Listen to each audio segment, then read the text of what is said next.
Bismillah ar-Rahman ar-Rahim. Yeah, this is one of those beautiful, short but beautiful ghazals of Maulana. So only 5 baits, but really deep, really profound, really beautiful. I'll read it first in Persian and then Kenza, you can take us through the translation. بیا که از عشق تو دیوانه گشتم وگر شهری بودم ویرانه گشتم ز عشق تو ز خان و مان بریدم به درد عشق تو همخانه گشتم چنان کاهل بودم کان را نگویم چو دیدم روی تو مردانه گشتم چو خویش جان خود جان تو دیدم ز خویشان بهر تو بیگانه گشتم فسانه عاشقان خواندم شب و روز کنون در عشق تو افسانه گشتم. Kenza John, if you don't mind. Sure. Bismillah. Come, for in your love I have lost my mind. Once a city, now I am a ruin. Your love has cut me off from my home and family. In the pain of longing, I now dwell. So slothful I was, beyond all words. Now at your sight, I have become a real man. When I realized how my soul was your soul, for your sake, I became a stranger to my family. Day and night, I read the tales of lovers. Now consumed by your love, I am the tale. Kenza John, would you like to take us through the meanings, your reflections? Right. What I was thinking of doing is, Sina Jan is much better than me in going through different parts. But if you can leave the whole poem, what I want to do is just give a general explanation, and then we can go line by line if you want, if that's okay with everyone. It's one of those very short poems that is very profound, with very simple words. But I mean, I've read a little bit of Maulana Rumi, and I feel some of the texts, like fihi ma fihi, frankly, I get bored because there are too many explanations. It's like he's repeating and repeating, and it's kind of the same concepts. And after a while, you kind of get it. But some people might not get it. So you need to be repeating things. So depending on the level of the audience. So of course, the sermons, it's going to be more general people. Even like in the Masnavi, some of the, or the Ghazal, some are more explicative, where he's going to go through, what you're supposed to do to be closer to God, what to do to be a good person. And then other ones, they're very short, very concentrated, but very powerful. And here he touches something a bit more profound in us. So I think this is one of those Ghazals. So in this Ghazal, what we can see is, so for Maulana, love, like we were talking about love earlier, wrecks everything, it destroys everything. This world that we each construct, the idols that we have, raised, whether it be fame, money, power, any concepts we have, any dogma we might have, all of this world that is material and intellectual, all this attachment, whether intellectual attachment, whether material attachment, love destroys everything that we consider normal. So he calls on us, or on to change our worldview here through destruction, and only love can do that. So as we start reading the Ghazal, even though it's like super short, we understand that Maulana was a very respected scholar. He had immense success. And this is the city. No, he was a city. Everybody admired him and went towards him. Then what happened? He encountered Shams. He was no longer, after that, he was no longer respected and praised the way he was before. No? They ask, why have you left your books? Why have you left your turban? Or why are you, going around in circles with music? So in that sense, from a city, he became a ruin. So love destroyed him and created him anew. He became what he calls a real man. Here the word in Farsi, in Persian, it's more like, masculinity or something like that. So it was translated as a real man, in the sense that one that is true to himself, like a higher reality, a completely awakened being, a camel in a way, of totally awakened. That's the way I would put it. So he calls on us to destroy our material and intellectual city.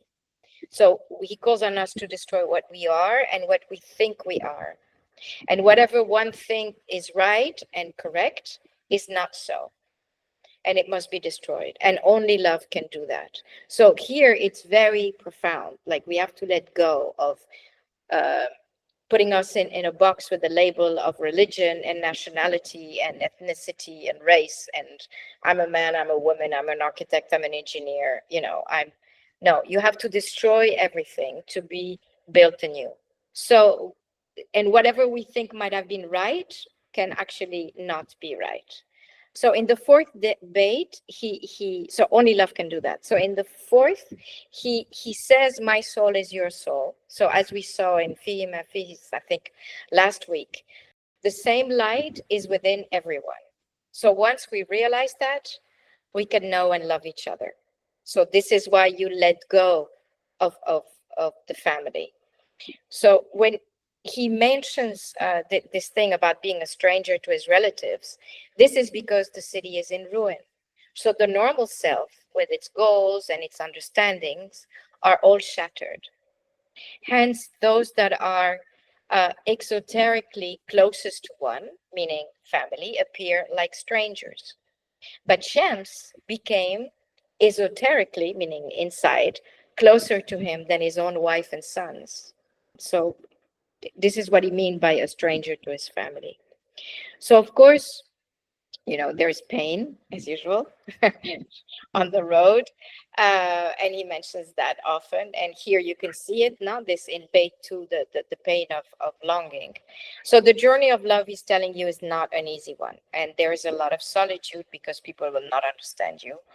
So, but one has to be able to withstand the pressures of the normal, of the non-awakened world, meaning family, expectation from others, pressures to succeed, etc. And so one must go against the current in a certain way, or against the grain in so many ways. And you need to become, and that's why you need to become the tail of love to do so. It's the only way you can do so. And Maulana was able to become this tail thanks to love and obviously thanks to Shams. So basically that's the way I read this Ghazal. Yeah, thank you, Kansajan.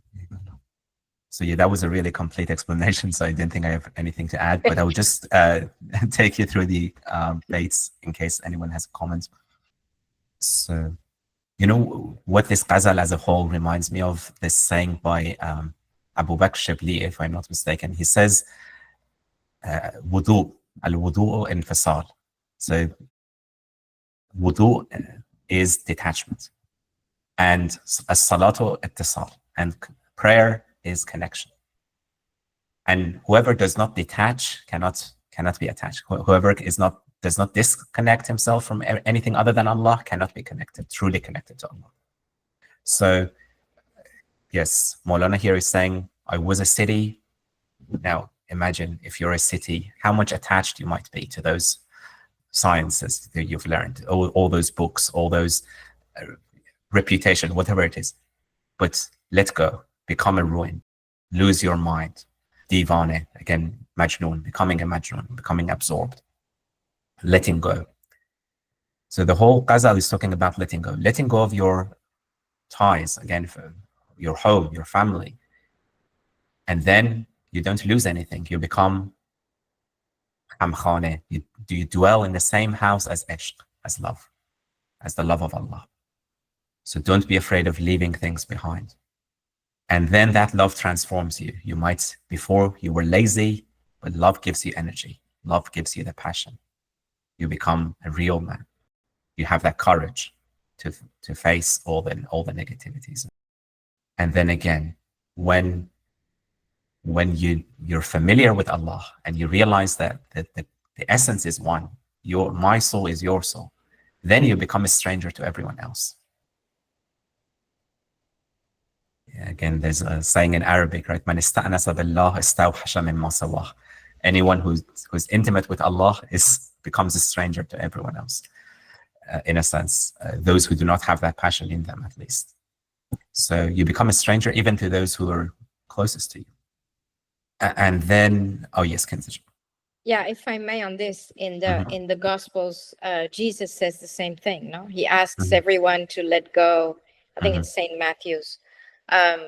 He asks everyone to let go of your family, let go of your mother, your father, your sons, and follow me. Yep. Which is this idea, no, of becoming a stranger to closest ones, but following the truth, the light. Absolutely. Yes, Ahmed. I also found this to be true. If sometimes the state would come, I think no one would be understanding. First would be the family. They say for sure that what's wrong with you, and I did not understand why is it happening like this, but I think it's because also scientifically we are not on the same radio station anymore. We are changing the wavelength. This frequency modulation is happening. So now you are on a different wavelength. And of course, the people on a different wavelength are not going to catch you. Neither are you going to catch them. So it's like, but all of a sudden you are back and now you are the same person. You are, understanding everyone. Everyone is understanding you. As soon as you switch back to that radio station, yeah, this is going to be difficult. But then you find people who will understand you, and this is why you understand. I think it's like very interesting. I think also scientifically it makes a lot of sense. We're just ascending or descending in frequencies, and totally. So we are strangers. We are strangers to someone. We are akin to someone else at all the times. Indeed, Allah. And we need to choose, right? We can't be akin to everyone. We can't be strange. We need to choose. Once you've chosen your path, then you become a stranger to others who do not have that passion, who do not have that love. And that's fine. That's okay. You need to be okay with it. But of course, Mevlana says it's so beautiful and poetically that you want to, believe that, oh my God, this is it. This is the right way. Allah. And yes, the final bait, Maulana says, day and night I used to read the tales of lovers, whether it's Majnun and Layla and Farhad and Shireen or the lovers of Allah. But reading is something, first-hand experience is something else. Now I've entered the tasting. Now it's tasting. I myself have become the tale. So that reading is good for the beginning. It inspires you, but then you need to be consumed by the love. You need to become the tale. You need to become the story. Now, we're also reading these tales of lovers in Fihi Ma Fihi and Maulana's works. May we, inshallah, also become the tale. Yes, was it Ahmed? I just wanted to have a question to someone like Mevlana. How do they stay in this state for a prolonged period of time? It's like, I can imagine, let's say, it's very overwhelming. But we see Mevlana writing a lot of ghazals and 6 books of Masnavi. Allah. Doing that. So I'm always amazed how is he keeping this up. Allah. Yeah, you need to ask that question from someone like Maulana. Oh yes, Al. Yeah, and the subject of love, even the word ishq, Sina Janet, you can split it into osh, which is the first 2 letters, and then qaf.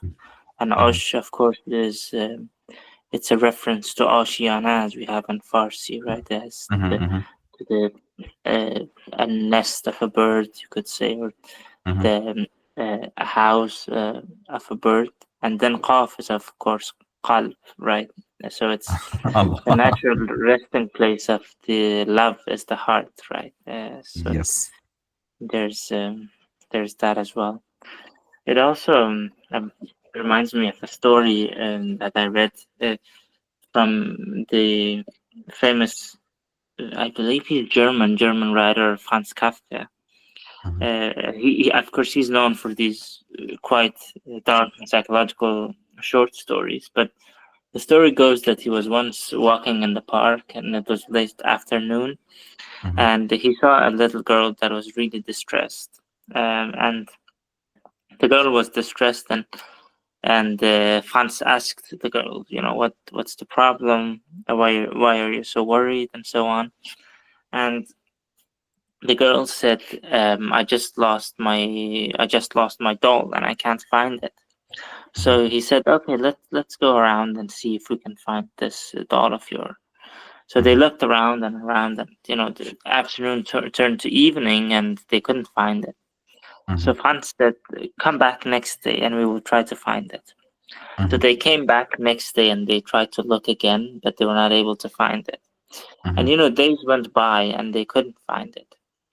And then Franz decided to write some letters from the doll to the girl, because so he started writing letters to the girl, and so every week that they would join together, he would bring the letter and say, you know what, your doll is on different adventures, and right now she's really busy. She doesn't have the time. But in every letter he would write about the adventures that the doll had, that she was going to Japan and I don't know, Korea, and so on and so on. So like this, many months went by and the stories continued. And eventually Franz bought a doll and brought this doll to the girl, and he said to her that, your doll went to this very long journey, and now she has come back, but she has transformed. She's not the same person. She doesn't look the same. So the girl took this doll and brought it home, and Franz passed away. The story goes that he passed away a few months after that. As he passed away, one day the girl found the final letter from Franz, which was hidden in the doll, somewhere hidden inside. And so she took this letter, and she read, and Franz had written to her that everything that you know in life, whether it's your family, your parents, your possessions, all of those things will be gone one day. But in the end, love will return in a different form. So you have to open yourself up to that possibility. And of course, if we take it to a let's say Sufi direction, that's of course the love of Allah will return. So so we should not cling to the things that we have, because that clinging to things that Allah has given us, that will separate us from Allah.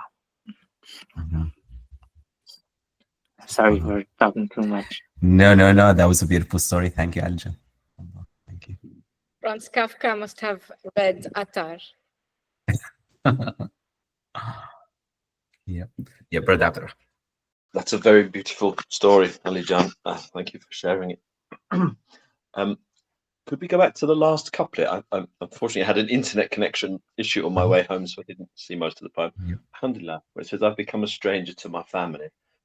The thing is that I observe in my own experiences that when that kind of thing happens, we also meet those like ourselves here who are struggling along the way together. And the relationships that you form when you meet people struggling on the way are some of the most beautiful friendships that you will ever know. And so that's, I'm reminded, you sacrifice something for Allah, that Allah will replace it with that which is better. I'm also reminded of a number of a hadith of the Prophet in which he refers to the importance of company. And I guess as we change, the company that we're suitable for, best fit with, changes as well. These are very beautiful couplets. Absolutely. That's how Moulana comments on the ayah in the Quran, at-tayyibatu lit-tayyibin. And he says, if you're good, you attract good people around you. And, wal-khabithatu lil-khabithin. And if you're evil, you attract evil around you. It's you can choose. But good attracts good. Goodness attracts goodness. And evil attracts evil. Oh yes, Ahmed. It also reminds me of something my master told me. I met him I think last time or something. He's very old. He's almost 77 or 78 years old. And he told me that your kids don't get this from you. It's very rare. And he was referring to his kids. They are maybe not as close to him in the spiritual line. Yeah. And I read this from Sheikh Muzaffar Ozak also, the exact same thing. He said sometimes people who are most close to you, they don't get this the benefit of the spiritual affinity. Not necessarily, you know, that Maulana's son also carried his line further in a spiritual sense, but a lot of the time it doesn't happen. And then maybe it's because it's the same thing that Maulana is talking here. You become a stranger. Maybe they don't understand you in the same sense. Yeah, it's very interesting. Yeah, absolutely. I love this ghazal. I listened to it, but I did not know it from Shajarian. And Oh yes, he, yes. and I did not understand it, but it made me cry. The first time I heard it, and then I read the translation, and I cried more. Allah. But the voice of Shajarian with, I think, Sohrab, who I don't know what's his last name, Purnazari or something. Purnazari, yeah. Yeah, that is doing something on this instrument, and they are like creating magic together. And this ghazal is amazing. I think the album is called Khudavand Israr. Yeah, actually, that's one of the reasons I wanted to choose this ghazal, but because of that. So I had heard it, and but there's one thing I want to insist that I spoke about at the beginning, if I may, that here he's not, and that's why it's so deep. He's not just saying let go of the material, this, exoteric, meaning outside, love for your family, fame, whatever. Don't just become a ruin materially, but also all the concepts. And this is when you read like the Masnavi, you realize he's talking about different levels of knowledge, for instance. So of course, when you reach a high knowledge, meaning when you let go of your ego, a concept like objective and subjective don't make sense anymore. So this is higher knowledge. So this is what he's telling you also, let go of that, renew yourself completely, which is very difficult. I mean, at our stage, for us, there is subjective and objective, and it's kind of obvious, but once you're without an ego, that distinction doesn't exist anymore. So he's also calling on that. So it's really, it's 5 deep lines, I think.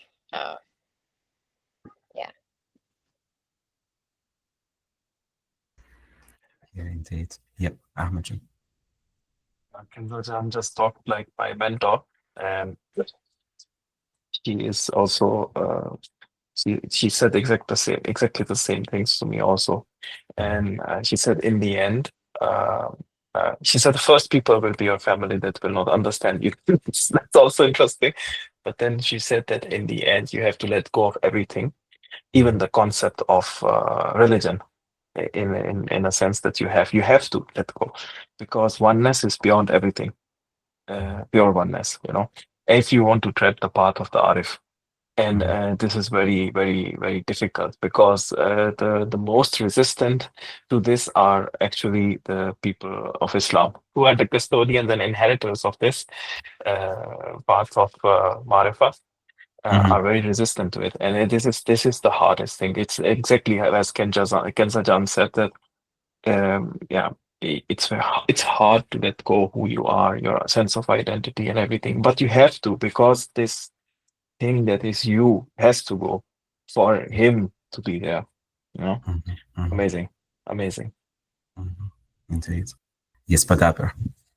As listening to Kenza-jan's very insightful comment, it brought to mind the parts of book 1 of the Mesnavi where they're like with the wicked vizier and the Christian groups. And I confess to feeling exhaustion through reading through that very long list of arguments, this one, that one, and then the lion and the animals about effort or tawakkul and those kinds of things. And I feel like the point behind that, at least as I can perceive it, is to show us is to get us worn out, to exhaust us from our conceptual categories, to wear them out so that we can see how tiring it is to just simply live there, and to wear them out, to make them empty in a kind of sense. Yeah. Oh yes, Alicia. Yeah, and one thing that is interesting about love of the divine is that it also transcends human boundaries, right? And even human cognition. It transcends our memory. So I am reminded of the story of a patient who had Alzheimer's disease, and she was an old grandmother that had Alzheimer's and had completely forgotten the names of her family members. But one of the days, one of her grandchildren came to visit her, and as she came in the house, the grandmother, although she had Alzheimer's, she ran and embraced her, right? And the grandchild was kind of surprised because grandmother could not remember anybody, could not remember even her own name, right? And so she asked her, "Do you remember me?" And she said, "No, I don't remember you. I don't know who you are, but I know that I love you." So that kind of shows that true love, it transcends even physiological conditions, or at least can transcend it. Indeed. Thank you, Angela. Yes, Vedanta.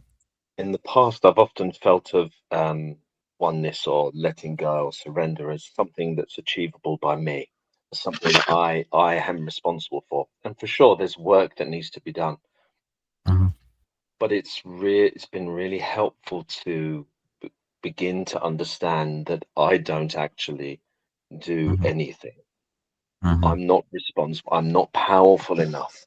And so that the real thing is to try as much as I can to continually return to Allah's door and to keep coming back there, and returning to zikr in whatever form you have that.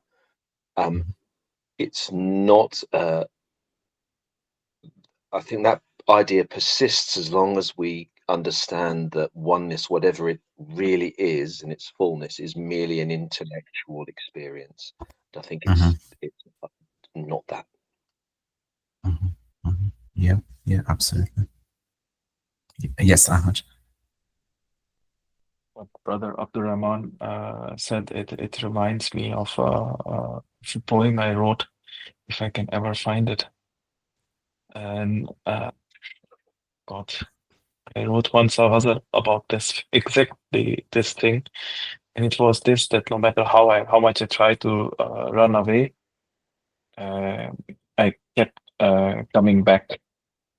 And it's like a poem, and I don't know if I can read the Urdu, but it's like this: no matter how much I forget him, the beloved, I cannot. The beloved does not forget me.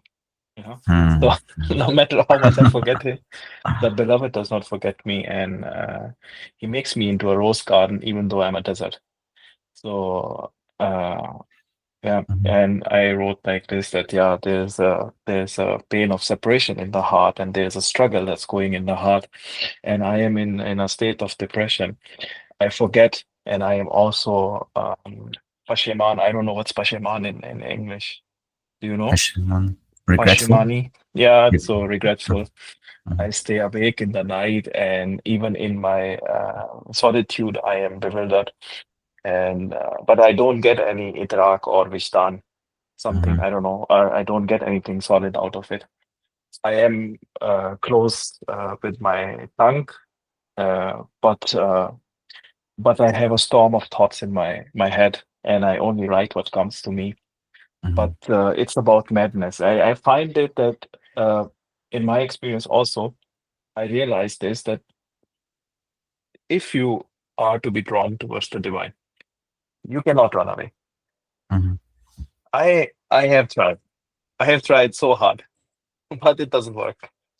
And I find that there is no conclusion to it other than surrender. Mhm. The more you try to run away, if he's pulling you, it creates a state of agitation. Mhm.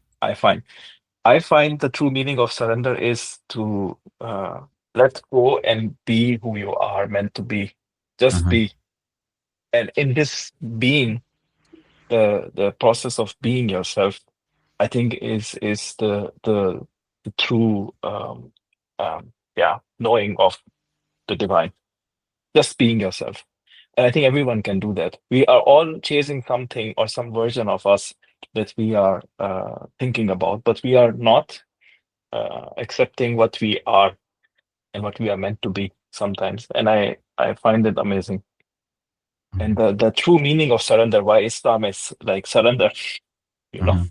Mhm. I discovered this through this also. I find it very, very interesting. We need to just surrender to ourselves first, you know, not just to anyone else. But this is the true gnosis. It's simple, but it's hard. It is simple and it's hard. Indeed. Allah. Allah. That's the oneness comes after the surrender. قطره دل داد به دریا و دلش دریا شد. When the drop gave its heart to the sea, when the drop surrendered to the ocean, it became one with the ocean. And so long as it was insisting on being separate, it was just a drop. But once it let go, once it joined the ocean, then it became the ocean. It became one with the ocean.